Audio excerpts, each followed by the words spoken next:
Cerita novel Kaisar Penentang Langit. Selamat menyimak dan menikmati. Bab 920-922.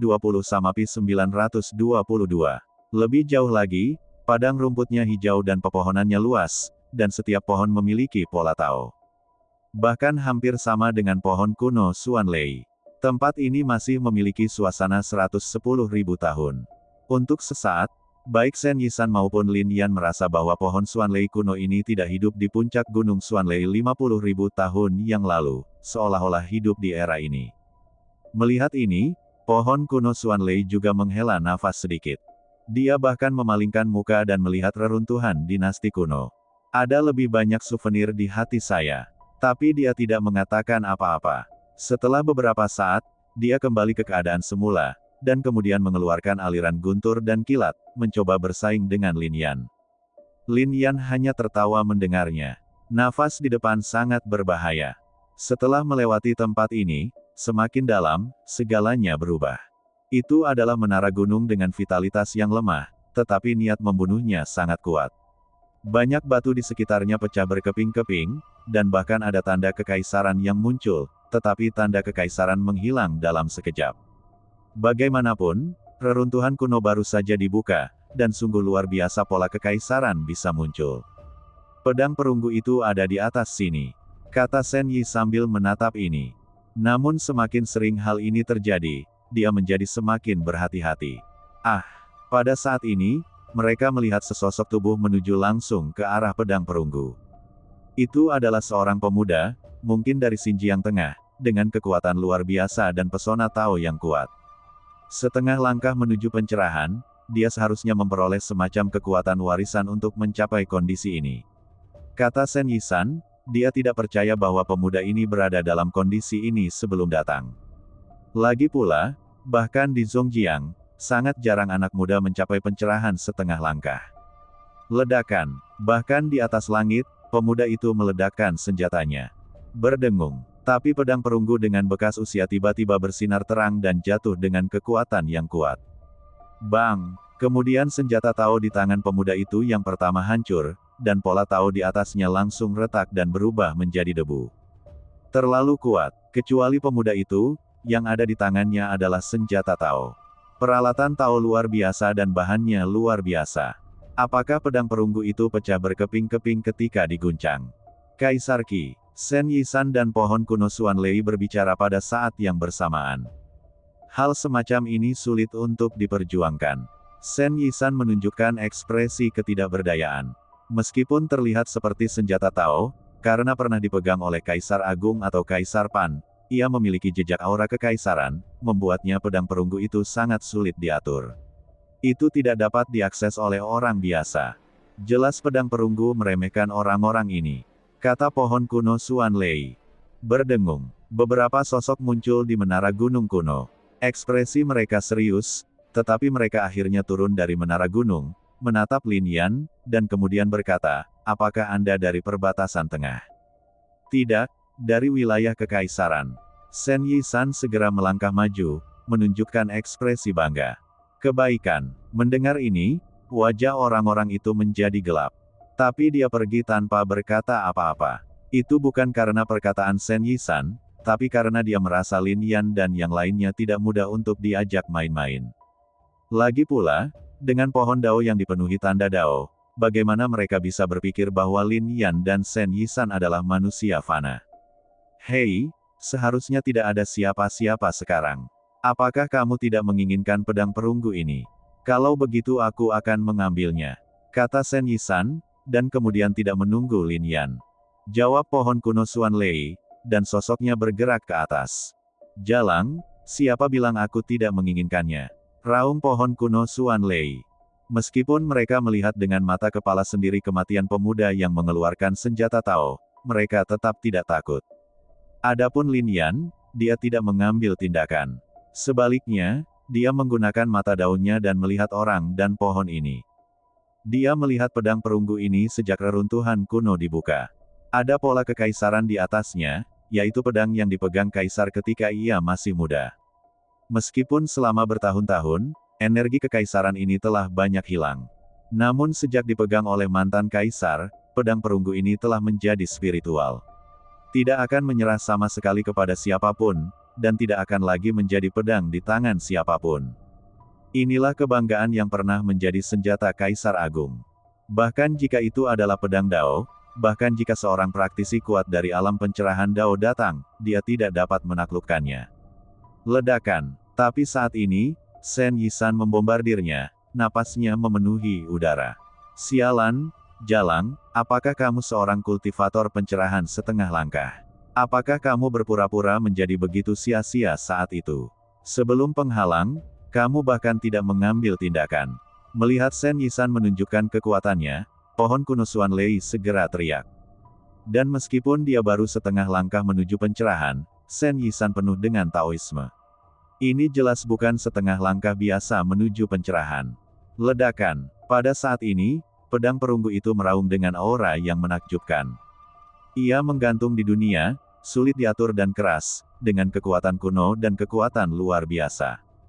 Tapi kekuatan semacam ini dihalangi oleh Shen Yisan. Ikuti aku, dan aku akan menjadi kaisar yang hebat di masa depan. Aku bisa membentuk kembali pedang untukmu dan membuatmu terkenal di 9 alam, kata Shen Yisan, lalu mengulurkan tangannya untuk mengambil pedang itu. Tapi setelah Shen Yisan membuka mulutnya, pedang itu berhenti bernapas. Jalang, kamu. Melihat Shen Yisan mencoba memegang pedang, pohon kuno Xuan Lei menolak mau kalah, dan kemudian berkata, aku bertekad, tidak, aku pasti bisa menjadi raja pohon. Kapan saatnya tiba, aku pasti akan menguasai dunia. Menempatkanmu di langit surga untuk dihormati dan disembah oleh semua ras. Saat kata-kata itu jatuh, itu juga merupakan pemandangan yang luar biasa. Lalu ranting-rantingnya tersapu. Pria dan pohon itu segera mulai berebut satu sama lain. Lin Yan juga menghela nafas, mungkin semuanya luar biasa. Hal ini dapat mencegah pedang perunggu yang dipegang kaisar ketika dia masih muda di alam pencerahan meledak dengan kekuatan. Sesaat kemudian, pedang perunggu itu masih bergetar. Jelas tidak terlalu senang. Hehe, aku bilang aku pasti bisa membuatmu terkenal di 9 alam. Ikuti aku dan jadikan kamu lebih luar biasa di masa depan.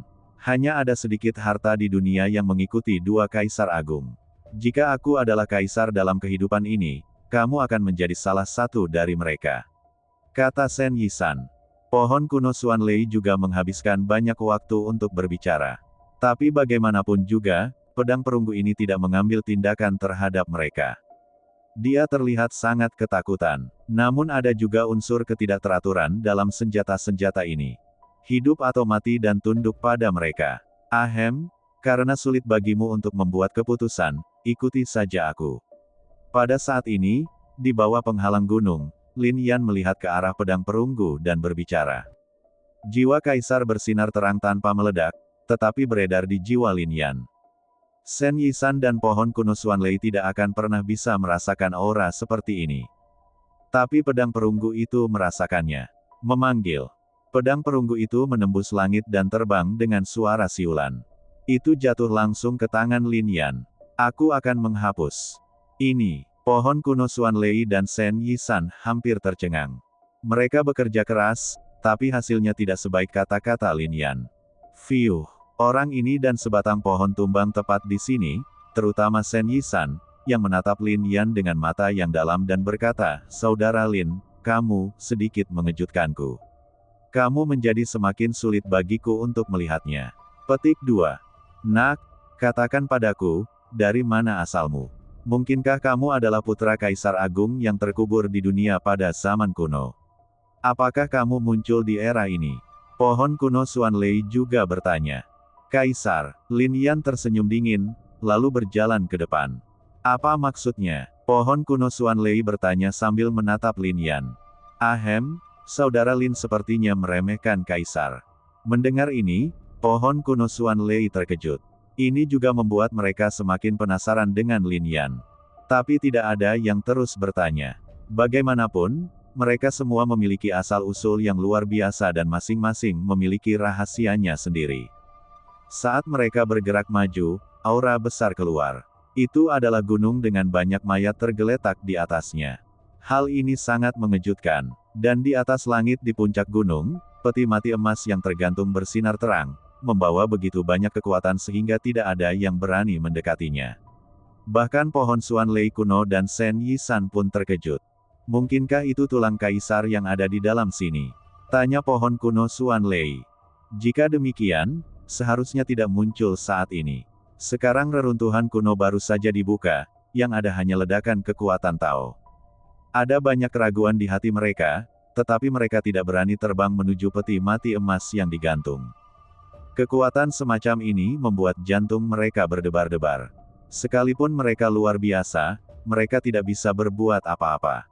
Lin Yan menatap, dan di bawah matanya, ada kekacauan, seolah-olah tidak ada. Cara seperti ini sangat mencengangkan. Jelas menurut mata Lin Yan, dia tidak bisa melihat apa yang ada di dalam peti mati emas itu. Meskipun Lin Yan tidak mengambil tindakan, kekuatan yang jatuh mengandung niat membunuh dan sangat agung. Namun gunung ini sangat aneh. Aliran kecemerlangan beredar, membawa aura keabadian. Ada banyak jejak kaki di tanah. Tampaknya ada praktisi dari Zhongjiang. Anak muda itu, kemarilah, aku punya warisan untukmu. Saat ini, suara tua terdengar. Pohon besar bodoh itu, kamu datang ke sini juga, aku juga punya warisan. Walaupun aku sudah mati, aku tidak ingin warisanku hilang. Kemarilah, aku akan mewariskannya kepadamu, agar kamu bisa menjadi seorang raja pohon di masa depan. Sebuah kerangka berdiri, lalu menatap pohon kuno Xuan Lei dan berkata. Kemudian kerangka lain memandang Lin Yan dan berkata, suara-suara ini sudah sangat tua, niat untuk membunuh. Pada saat ini, Lin Yan, Shen Yisan, dan pohon kuno Xuan Lei berbicara pada saat yang bersamaan. Dengan mata Tao, Lin Yan melihat sekeliling dan tiba-tiba menyadari bahwa mayat yang tergeletak di sana-sini adalah mayat para pembudidaya yang terbunuh, dan mereka baru saja dibunuh, tanpa noda darah di atasnya. Tidak terlihat dengan mata telanjang. Itu pasti ditutupi oleh mereka. Lakukan, teriak Lin Yan saat dia melihat ketiga kerangka itu semakin dekat. Ledakan, mereka berdua dan Kazuki segera mengambil tindakan, dan kekuatan yang kuat menekan mereka, berubah menjadi gelombang besar kekuatan spiritual, dan langsung berdampak. Bang bang bang, serangkaian suara terdengar, dan kemudian tulang-tulangnya hancur. Adegan nyata di sekitar sini juga terungkap. Banyak orang terbunuh di sini. Sepertinya tempat ini sangat berbahaya. Jika kamu ingin pergi ke sana, kamu harus menyeberang ke sini. Petik 2. Namun, ketika mereka menginjak mayat-mayat ini, aura pembunuhnya menghilang dan digantikan oleh pecahan batu besar Changtian, banyak di antaranya memiliki segel Tao. Ini adalah warisan yang sebenarnya. Menatap banyak batu aneh di pegunungan ini, kata pohon kuno Xuan Lei. Bahkan ada harta karun yang tersegel di dalamnya di dalam. Mata Shen Yisan bersinar. Tapi mereka juga melihat banyak orang berkumpul di sini. Bei Yang, Ge Jing, Qi Hao dan pemuda lainnya juga ada di sini. Mereka semua fokus untuk tidak melihat siapapun. Mereka semua merenungkan kata-kata di batu. Titik. Dao Yin. Melihat orang-orang ini, Lin Yan tiba-tiba tersenyum. Mendengar ini, pohon kuno Xuan Lei dan Shen Yisan sama-sama memandang Lin Yan. Kita tidak bisa membunuh mereka saat ini. Ada terlalu banyak orang, kita pasti akan menderita serangan balik. Para jenius ini tidak lemah. Paling banyak kita bisa membunuh mereka bertiga ketika mereka tidak siap, dan kemudian kita akan dikepung.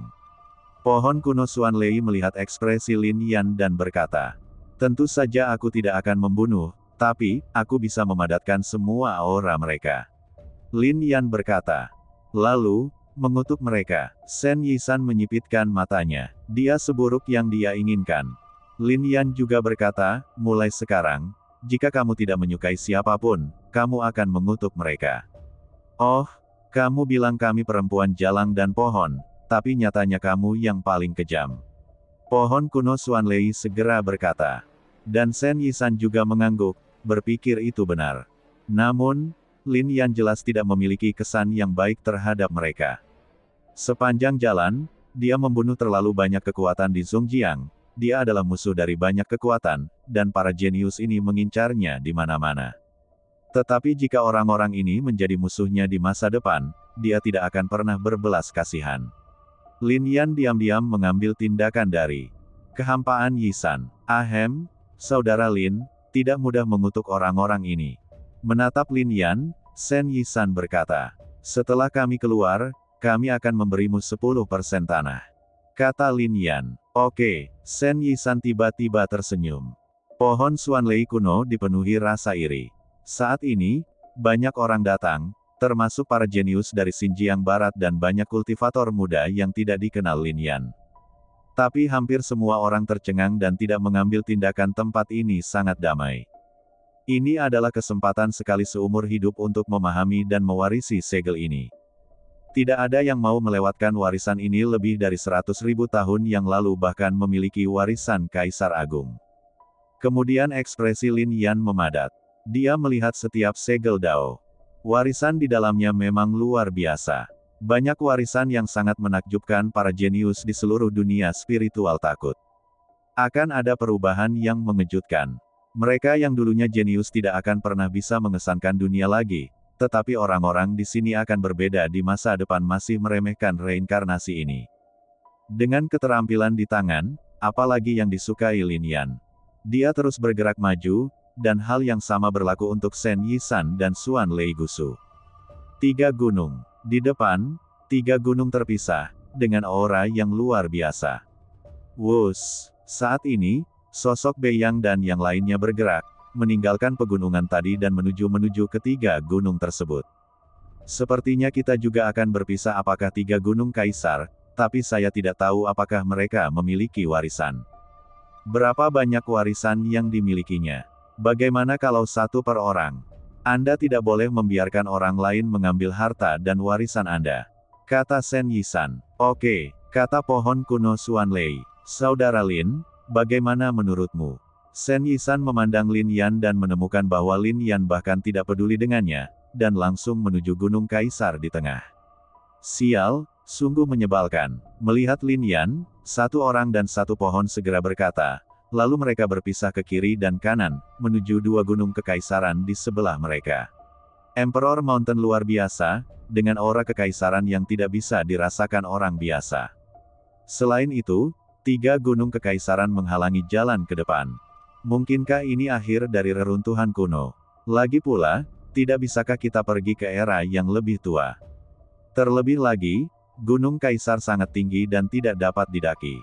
Tetapi masing-masing dari 3 gunung kaisar memiliki gua yang sangat besar. Ketika Lin Yan memasukinya, dia langsung merasakan suasana kuno yang kuat.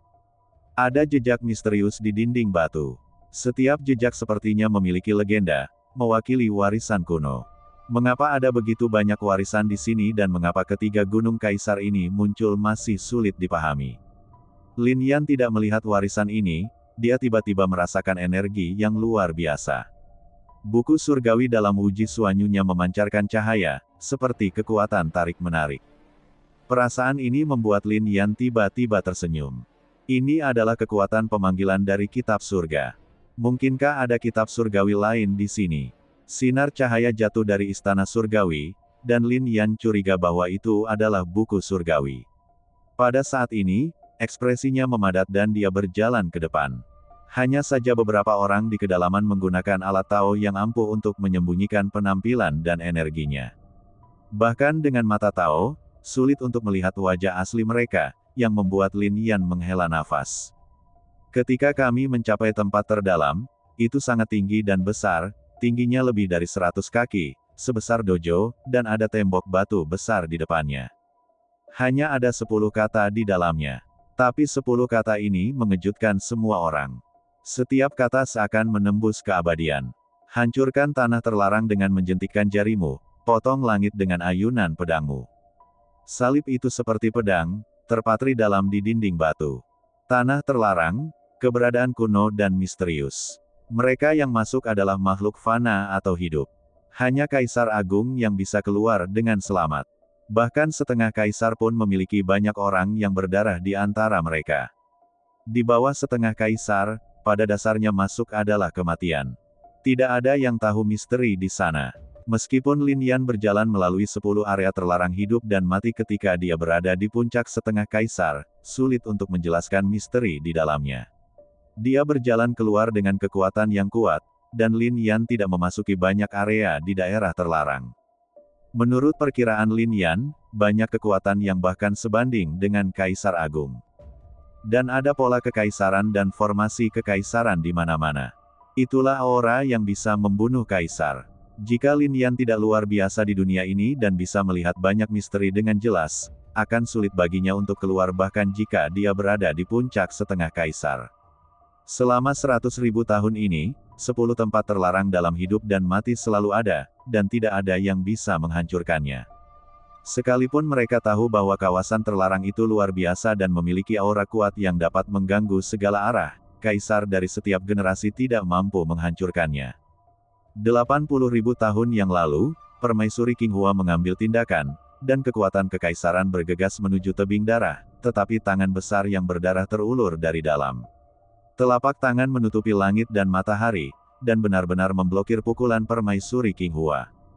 Tapi tebing darah, salah satu dari 10 area terlarang hidup dan mati, aman dan sehat. Lebih dari 60.000 tahun yang lalu, pemakaman Wuji meraung, seolah-olah sesuatu akan segera lahir. Bahkan kekuatan ribuan mil di luar tanah terlarang hidup dan mati ini mandul, dan sepertinya akan menyebar ke jarak yang lebih jauh. Saat itu, Kaisar Qingxuan juga mengambil tindakan dengan berani, tidak ingin kekuatan pemakaman janji merugikan rakyat. Dia pergi jauh ke dalam area terlarang sendirian. Namun pada akhirnya kawasan terlarang tetap ada. Dan ketika dia keluar, seseorang rumor mengatakan bahwa dia telah bertambah tua. Namun, terdengar suara tangisan di pemakaman janji. Setelah menangis selama 3 hari 3 malam, auranya benar-benar tertahan, dan pemakaman janji tidak lagi menimbulkan kekacauan ke segala arah, namun tidak ada yang bisa menggoyahkan tempat terlarang ini. Bahkan Kaisar Agung pun tidak bisa melakukannya. Jadi, hancurkan area terlarang dengan menjentikkan jarimu. Ini hanyalah nada yang mengejutkan. Ini adalah sesuatu yang bahkan Kaisar Agung tidak bisa lakukan. Tapi Lin Yan memikirkan satu hal lagi. Jiwa-jiwa yang terkubur di 10 tempat terlarang hidup dan mati tampaknya telah terputus dari sudut. Hal semacam ini yang berada di luar jangkauan kaisar sungguh menakutkan. Mungkinkah memang ada seseorang yang lebih berkuasa dari kaisar di dunia ini? Lin Yan memikirkan teknik reinkarnasi dalam buku hari itu. Kaisar Agung bukanlah kondisi akhir dari kultivasi. Ada juga alam seberang dan alam reinkarnasi di atasnya. Tetapi dalam 100.000 tahun, tidak ada yang pernah mendengar ada orang yang mencapai kondisi seperti itu. Ini adalah keadaan yang bahkan kaisar tidak mengetahuinya. Jika bukan karena Tiansu Lin Yan, dia tidak akan mengetahuinya. Adapun kalimat selanjutnya, potong langit dengan pedang. Ini bahkan lebih mendominasi. Luasnya langit dikagumi oleh segala usia. Jika orang kuat bisa membelah langit dengan satu pedang, betapa menakjubkannya itu. Kaisar Agung jelas tidak memiliki kekuatan ini. Semua salib bersifat mistis dan telah ada sejak lama. Banyak orang memandang salib ini dengan bingung, seolah ingin memahaminya dan mendapatkan warisannya. Tapi Lin Yan menggelengkan kepalanya, tidak ada warisan sama sekali. Namun, Lin Yan melihat batu-batu itu ditempatkan secara acak di sini. Puluhan ribu batu dengan ukuran berbeda tersusun tidak beraturan di sini, tetapi jika Anda perhatikan lebih dekat, mereka tampak seperti sebuah rune, tetapi sangat sulit untuk dipahami. Ada juga sebagian orang dengan pesona Tao yang menutupi tubuhnya dan memandangi batu-batu tersebut. Namun, dengan mata Tao, Lin Yan bisa melihat sekilas orang-orang ini. Meskipun Dao Yun menutupi tubuh mereka, mereka tidak memiliki senjata Dao yang kuat dan tidak dapat menghalangi mata Dao Lin Yan. Namun, Lin Yan masih terbatuk-batuk, dia melihat seorang gadis, dan karena konsentrasinya lebih dalam, dia bisa melihat menembus pakaian gadis itu. Bagaimana seseorang bisa begitu merah jambu? Ini juga memungkinkan Lin Yan mengenali wanita ini. Miao Han, dia benar-benar sampai di sini, bukankah dia pergi ke tempat lain? Tampaknya ada lebih dari satu cara menuju tempat ini. Kalau tidak, dia tidak akan pernah bisa datang ke sini. Tapi ini seharusnya menjadi akhir dari reruntuhan kuno ini. Tidak ada cara untuk masuk lebih dalam. Suasana di sini mungkin berasal dari 130.000 hingga 40.000 tahun yang lalu. Saya benar-benar tidak tahu apa yang terjadi di zaman kuno. Karena Lin Yan juga menutupi seluruh tubuhnya dengan Tao Yun, Miao Han tidak memperhatikan Lin Yan. Jelas ada sesuatu yang misterius pada batu-batu ini, namun sulit untuk mengetahui di mana letak misterinya. Meskipun Lin Yan melihatnya sejenak, dia sedikit terkejut. Namun, dia berhenti menatap dan bergerak maju. Berdengung. Ketika Anda mencapai tempat tertentu, 3 kitab surgawi di Wuji Suanyu bersinar dengan kilau yang lebih kuat. Kemudian Lin Yan menyentuh satu batu, dan kilaunya menjadi sedikit lebih gelap, sementara menyentuh batu lainnya menjadi lebih kaya. Ketika Lin Yan menyentuh batu kecil, 3 buku surgawi memancarkan cahaya yang menyilaukan. Ini dia, Lin Yan diam-diam berpikir, lalu dia langsung memungut batu itu. Desir, desir, desir. Untuk sesaat, mata semua orang terfokus padanya. Karena mereka sudah mencobanya sebelumnya dan batunya tidak bisa digerakkan, mereka tidak bisa mengangkatnya sama sekali. Tapi Lin Yan mampu memindahkan batu itu. Batu ini misterius, letakkan, batu ini milikku. Pada saat ini, seseorang berteriak, dan kemudian mendatangi Lin Yan. Bum bum bum. Yang lain juga mengambil tindakan sambil mengaum. Sebuah batu yang bisa dipindahkan sungguh luar biasa. Lin Yan tersenyum dingin, memasukkan batu itu langsung ke dalam Wuji Suanyu, dan kemudian menatap orang-orang ini, menghadap mereka tanpa rasa takut. Ini adalah buku surgawi. Apapun yang terjadi, ambillah.